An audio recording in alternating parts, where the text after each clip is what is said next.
The ages of man, Zeus, lord of Mount Olympus and father of the deathless gods, was also the father of human beings. The first generation of mortals to inhabit the grain-giving earth was known as the race of gold. The mortals were pure in heart and in deed. They respected both their fellow human beings and the deathless gods, and the immortals loved them in return because they treated one another justly. They needed neither written laws, nor courts, nor punishments. They lived carefree and easy lives in freedom, safety, and peace. Since fear, grief, hard labor never touched their lives, the passing years did not ravage their appearance or weaken their strength. Old age earned respect and gratitude. The weather treated the gold race kindly, providing the warmth, beauty, and sustenance of eternal spring. Mortals did not have to work to house or to clothe themselves. Flowing nectar and milk formed their rivers, and leaves of dwarf oak trees dripped honey. They feasted by gathering the wild grains and fruits that grew abundantly about them, and they leisurely shepherded their flocks of cattle and sheep in lush green pastures. They had the time and desire to enjoy the wild flowers that radiantly blossomed in the sunshine and the stars that shone in the night sky. The race of gold had no wish to possess more than it already had. It was neither acquisitive nor aggressive. These mortals did not fashion boats in order to discover what lay beyond the borders of their own land. They did not threaten other human beings, and in return no one threatened them. They had no need to build defensive walls around their towns. They had no need to possess weapons. They had no armies, and they never heard the sound of a trumpet calling them to battle.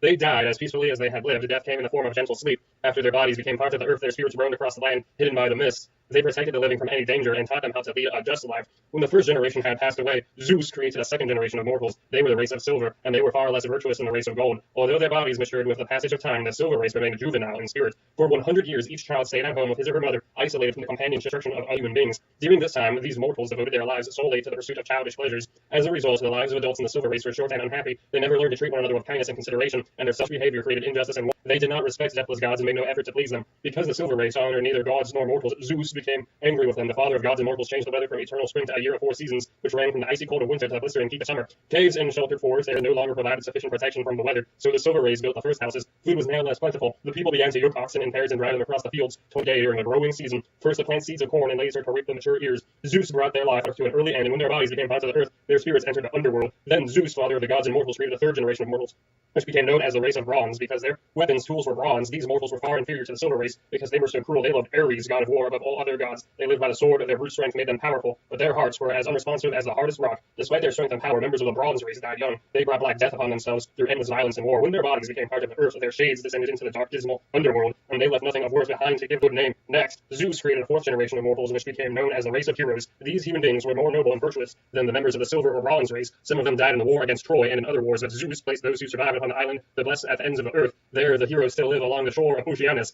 in a land that bears a harvest of honey sweet fruit 3 times a year. Grief can no longer touch them. Only the honor and glory they earned during their ordinary lifetimes survive. They are ruled by Cronus, whom Zeus freed from his bondage in Tartarus for this purpose. The fifth generation of mortals that Zeus laid upon the grain-giving earth and is our own, the race of iron. Now each day is filled with work and with grief, and each night many mortals die. The worst crimes in history of humanity now occur throughout the world, and yet no mortal feels shame. Justice and faith have left the world. Treason and fraud, violence and greed have replaced them. The iron race does not think of others' needs and does not share the bounty of the earth. Instead, we have divided up the earth's surface into a multitude of private properties, and we keep as much as we can for ourselves. We feel that the earth has not provided enough wealth in the grains she gives, so we have built ships and sailed into the unknown in order to acquire more wealth. We have torn into the grain-giving earth, searching for the riches she has hidden within her. We have found her secret treasure and have become more powerful and wealthy from her deposits of iron and gold. The value of these metals has led to war, and mortal hands have become bloody as they greedily tried to grasp the golden treasures of victory. If we do not change our ways, our will destroy us. When the time comes that host and guest no longer act hospitably, when friend argues with friend and brothers are enemies, when children and their parents cannot agree with each other, when grown children forget what their parents have done for them and instead treat them with disrespect and dishonor, criticizing them and complaining bitterly because they have grown old and weak, when people who keep their word or just as virtuous receive less respect than those who use their strength for violent and evil purposes, then those who are evil hurt those who are honorable, then Zeus will destroy our iron race.